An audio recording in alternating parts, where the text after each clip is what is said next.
Story अड्डा पर लगभग सारी कॉमिक्स फर्स्ट टाइम मेरे द्वारा सीधे सीधे पढ़ी जाती हैं। कभी कभी कहीं मुझसे कोई गलती हो जाए तो प्लीज उसे माफ और नजरअंदाज कर दीजिए और कॉमिक के मजे लीजिए। हेलो दोस्तों, कॉमिक स्टोरी अड्डा पे आपका स्वागत है। तो आज मैं लेकर आई हूँ अमर चित्रकथा से। कॉमिक का नाम है हुमायूं द्वितीय मुगल बादशाह। वैसे ये कॉमिक हिस्ट्री से रिलेट करती है।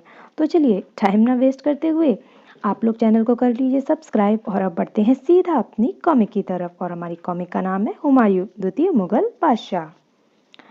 हुमायूं बादशाह जहीरुद्दीन बाबर का सबसे बड़ा और सबसे प्यारा बेटा था। बाबर ने भारत में मुगल शासक की नींव रखी थी। वह वीर सैनिक होने के साथ कवि तथा विद्वान भी था।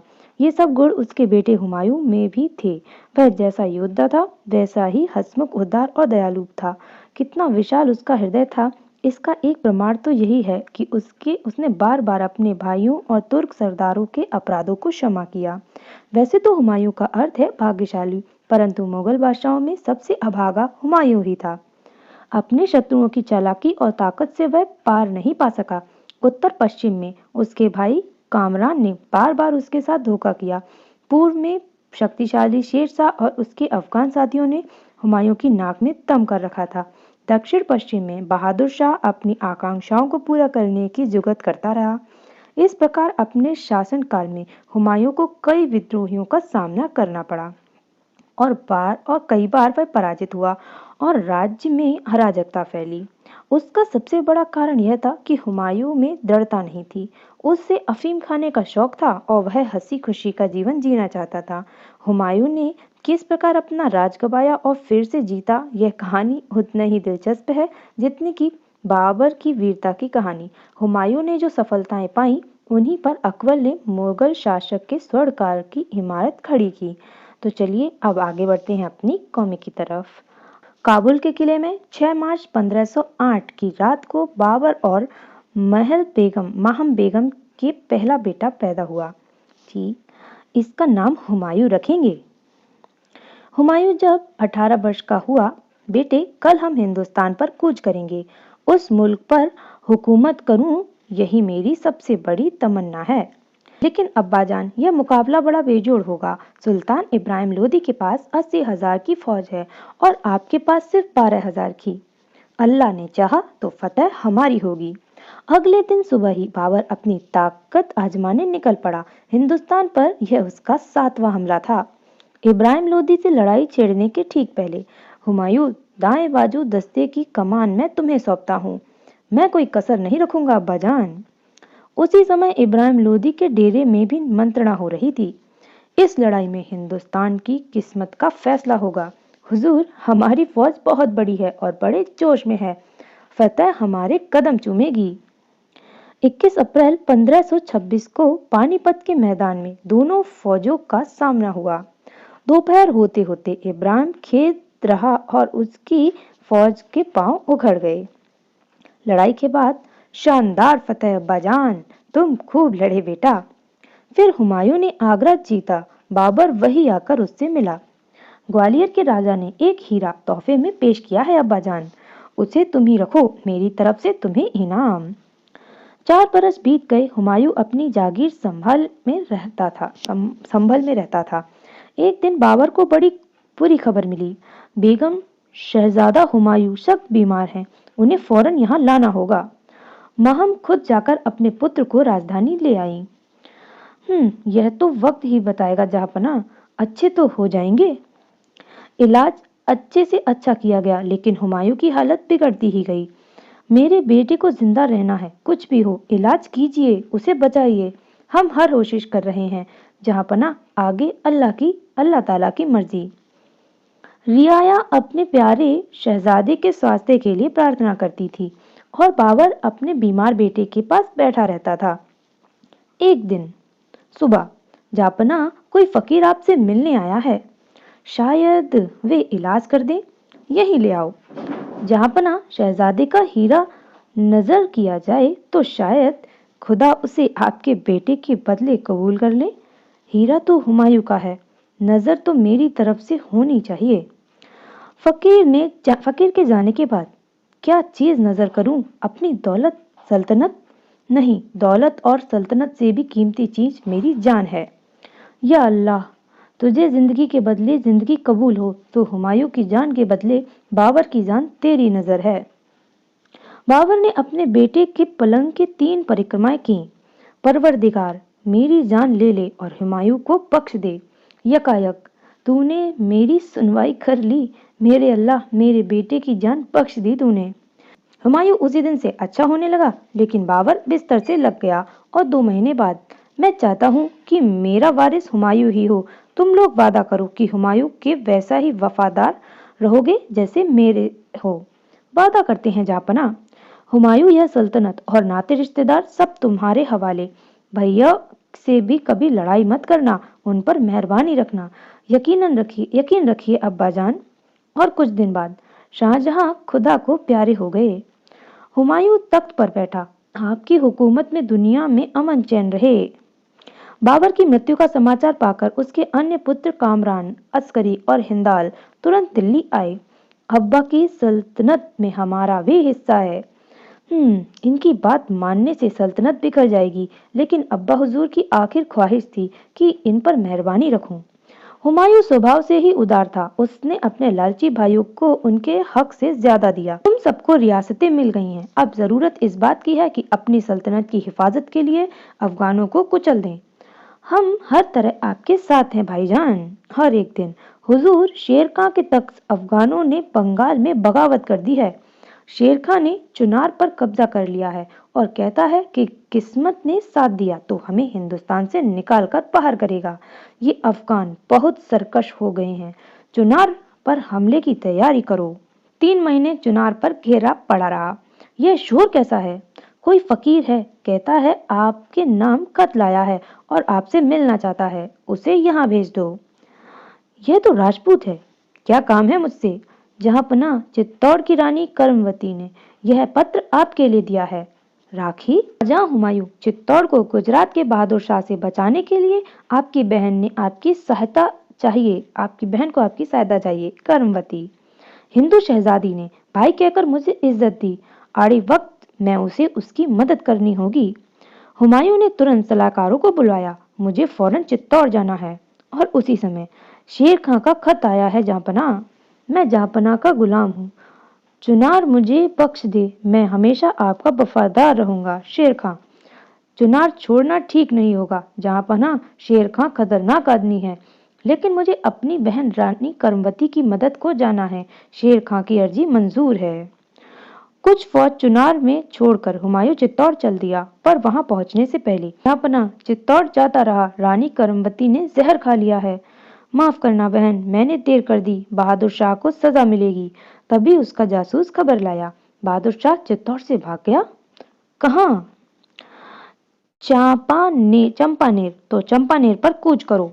हुमायूं फौज के साथ चंपानेर पहुंचा तो जहांपना, बहादुर शाह खंवात भाग गया है। मैं उसका पीछा करता हूँ, तुम यहाँ घेरा डाले रहो। लेकिन हुमायूं के खंवात पहुंचने से पहले ही बहादुर शाह दीव भाग गया। हुमायूं को चंपानेर लौटना पड़ा। घेरा 4 महीने पड़ा रहा। एक दिन कोई किसान हुमायूं के पास आया। किले में पहुंचने का चोर रास्ता मुझे मालूम है जहांपना, तुम्हें भरपूर इनाम मिलेगा। चांदनी रात में हुमायूं मुट्ठी भर वीरों के साथ पहाड़ी रास्ते से किले की ओर चल दिए। शेष सेना ने नीचे हमला कर दिया। मुगल गोलाबारी कर रहे हैं, चलाओ यहाँ से भी। अचानक उनके पीछे मुगल, ये यहाँ कैसे पहुंचे? उनमें भगदड़ मच गई। धोखा हुआ है हमारे साथ। धन दौलत के साथ चंपानेर हुमायूं के अधिकार में आ गया। हुमायूं आगरा लौट आया और एक दिन, बुरी खबर है जापना, शेर खां ने बंगाल पर चढ़ाई की है। उसकी यह हिम्मत, नामुमकिन। हमारे जासूस खबर लाए हैं, तो बंगाल की तरफ कूच करो। हुमायूं ने रास्ते में चौसा में डेरा डाला। शेर खां सुलह की बात कर रहा है। उसने जहांपना की बादशाहत कबूल कर ली है। शेर खां सुलह की बात तो कर रहा है, पर उसके मन में कपट था। एक दिन सवेरे शेर खां ने धावा किया है। मुझे धोखा दिया, सबको होशियार कर दो और आगे बढ़ो। तभी अचानक जहांपना जख्मी हो गए हैं। अच्छा, तीर लगाकर। वक्त बिल्कुल नहीं है। जब अपने आदमी ही साथ छोड़ दें तो भागने के सिवा कोई चारा नहीं। नदी पार कर हमें जान बचानी होगी। हुमायूं ने अपने घायल घोड़े को नदी में उतार लिया, लेकिन वह डूब गया। हुमायूं की दुर्दशा देखकर निजाम बिश्ती तैरकर उसके पास पहुंचा। अपनी मशक उसने हुमायूं को दी और वह उसके सहारे नदी को पार कर लिया। इस वक्त तो तुम्हें देने को मेरे पास कुछ नहीं, लेकिन मैं जिंदा बचा तो तुम्हें एक दिन मेरे तख्त पर बैठोगे। मामूली से भिश्ती ने तो हुमायूं की ऐसी हमदर्दी दिखाई, पर उसके भाइयों ने गद्दारी की। वह जब आगरा लौटा, शुक्र है खुदा का कि आप सही सलामत हैं जापना, तख्त पर कामरान और हिंदाल की नजर है। क्या कहूँ, मेरे भाई ही मेरे सबसे बड़े दुश्मन हैं, लेकिन मैंने अब्बाजान को जबान दी थी। यह सोचकर हुमायूं ने अपने धोखेबाज भाइयों को समझाया बुझाया। हमें माफ कर दीजिए भाईजान, बीती बातें भूल जाओ। कई काम हमें करने हैं। पहले शेर खां से निपटना है। मेरी सल्तनत का बहुत सा हिस्सा उसने दबा लिया है और खुद को शाह कहने लगा है। मैं शेर खां से लड़ने जाऊंगा। नहीं कामरान, शेर खां ने मुझे हराया है, हार का बदला मैं लूंगा। हिंदाल तो ईमानदार लगता था, लेकिन कामरान पर हुमायूं को भरोसा न था। हुमायूं अप्रैल 1540 में शेर शाह से अंतिम लड़ाई के लिए कन्नौज से रवाना हुआ। हुमायूं का दुर्भाग्य था कि उसकी सेना को ही उसकी कुशलता पर भरोसा न था। कोई उम्मीद नहीं है हमें, हार में कोई शक नहीं। सेना ही ऐसी बातें कर रही है। कई लड़ाई के दिन शेरशाह दाईं ओर से बढ़ा, लेकिन एक भी तीर चलने से पहले ही हुमायूं के सिपाही सिर पर पांव रखकर भाग खड़े हुए। दोनों ओर एक भी आदमी घायल तक नहीं हुआ, एक भी गोली नहीं छूटी। रथ किसी काम नहीं आए और हुमायूं को भी मैदान छोड़कर भागना पड़ा।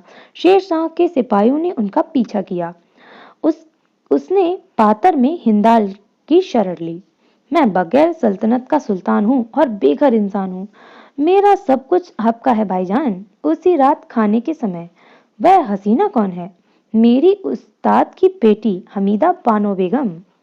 शादी हो गई? अभी नहीं, 16 साल की तो है। मैं उससे शादी करूंगा, पर वह तो एक दरबारी की बेटी है, शहजादी नहीं। वह मेरी दुल्हन बनेगी। 40 दिन बाद हुमायूं और हमीदा की शादी हो गई। शादी के 3 दिन बाद हुमायूं और हमीदा कुछ वफादार आदमियों के साथ पातर को चल दिए। तुमने हमारी जो खातिर की उसके लिए बहुत बहुत शुक्रिया। अब मैं राजस्थान के सबसे ताकतवर राजा मारवाड़ के मालदेव की मदद लूंगा। खुदा हाफिज भाईजान। लेकिन रास्ते में ही मालदेव के पुस्तकाध्यक्ष ने उसे संदेश दिया, सावधान, मालदेव आपको बंदी बना लेगा। कुशलता इसी में है कि आप कहीं और चले जाएं। आधी रात को हुमायूं, हमीदा और मुट्ठी भर आदमी चल पड़े। उन्होंने 3 दिन रेगिस्तान में बिना पानी के निकाले।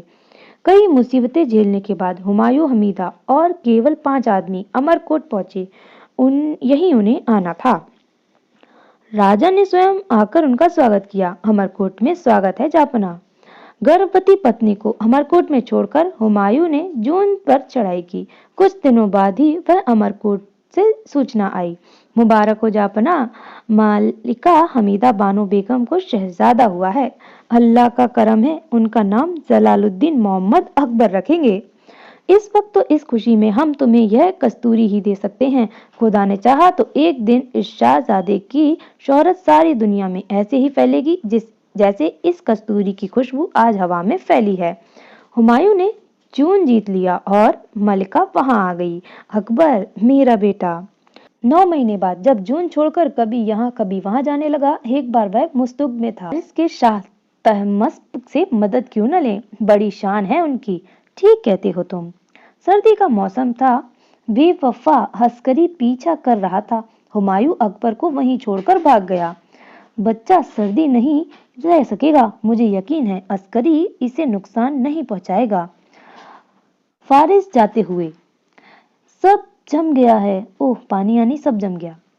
तुम ठंड से कांप रहे हो, लो मेरा लवादा ओढ़ लो। शाह तहमस के दरबार में शाह हुमायूं का खत है। वे हमारे मुल्क में आए हुए हैं। सब सूबेदारों को फरमान भेज दो कि उनकी शाही खातिर की जाए। दोनों बादशाह गले मिले। हफ्ते भर खुशियां मनाई गईं। हुमायूं, यहाँ जो कुछ भी आप देखते हैं सब आपके लिए हाजिर है। बड़ी इनायत है आपकी। मैं 12,000 घुड़सवार साथ करता हूँ। सल्तनत वापस जीतने के में ये आपकी मदद करेंगे। आपका शुक्रिया कैसे अदा करूं? शुक्रिया के तौर पर आप अपनी सल्तनत में शिया महज़ब कायम करें। आपकी बात मंजूर है। अब आप जाएं, अल्लाह निगहबान है। अच्छा, मुसलमानों के दो बड़े संप्रदाय हैं, शिया और सुन्नी। फारिस के लोग शिया हैं और तुर्की के सुन्नी। फारिस से चलकर हुमायूं ने कामरान और अस्करी को खत भेजा। हिंदाल मेरा वफादार और अगर खत लिख रहे हैं, मेरे प्यारे भाइयों, हमें आपसी लड़ाई बंद करनी चाहिए। हम एक होकर हिंदुस्तान को वापस जीतेंगे।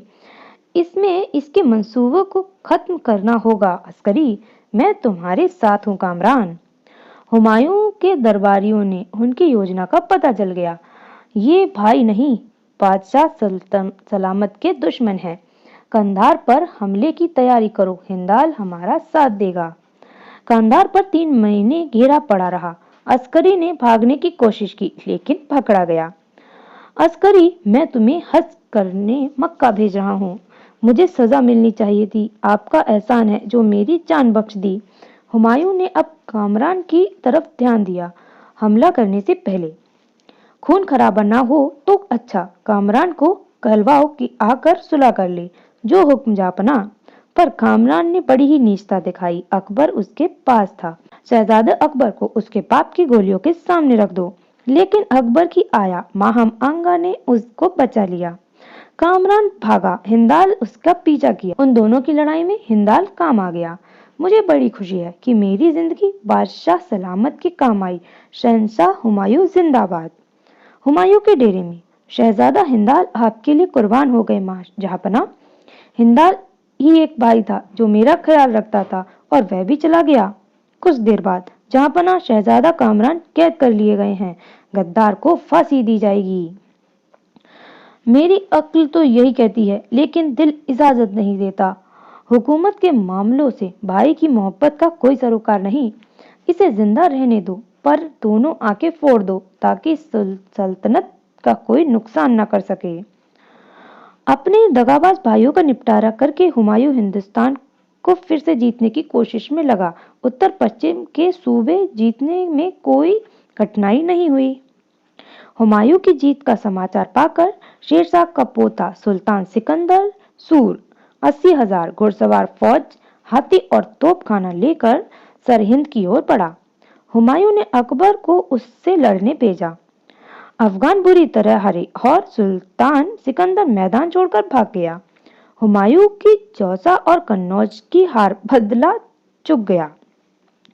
15 वर्ष देश से बाहर रहने के बाद 23 जुलाई 1555 को हुमायूं विजयी सेना के साथ दिल्ली लौटा। 6 महीने बाद एक दिन शाम को वह पुस्तकालय से निकल रहा था कि नमाज के लिए अजान हो गई। हुमायूं ने जीने पर ही नमाज अदा की। उठते में उसका पांव फिसल गया। बादशाह सलामत बेहोश हो गए। शहंशाह अल्लाह को प्यारे हो गए। अच्छा, हुमायूं का शानदार मकबरा आज भी दिल्ली में खड़ा है और हजारों लोग उसे देखने आया करते हैं। यहाँ पर होती है हुमायूं की जन्म से लेकर मृत्यु तक की पूरी कॉमिक कदम। वैसे इस कॉमिक को बनाने के लिए बहुत बहुत थैंक यू। वैसे इसमें कुछ अलग से स्टोरी तो ऐड की नहीं जा सकती थी क्योंकि ये एक ऐतिहासिक कहानी है। कहानी क्या कहें, रियल लाइफ बेस है। तो बताइए आपको ये कॉमिक कैसी लगी, और इसमें कहीं भी ऊपर नीचे थोड़ी बहुत मुझसे प्रोनाउंसिएशन की गड़बड़ हो गई हो तो उसको प्लीज़ माफ़ कर दीजिएगा। और जाने से पहले चैनल को सब्सक्राइब ज़रूर कर लीजिएगा ताकि मेरी आने वाली कोई नेक्स्ट कॉमिक आप तक जल्दी पहुंच सके। Thank you.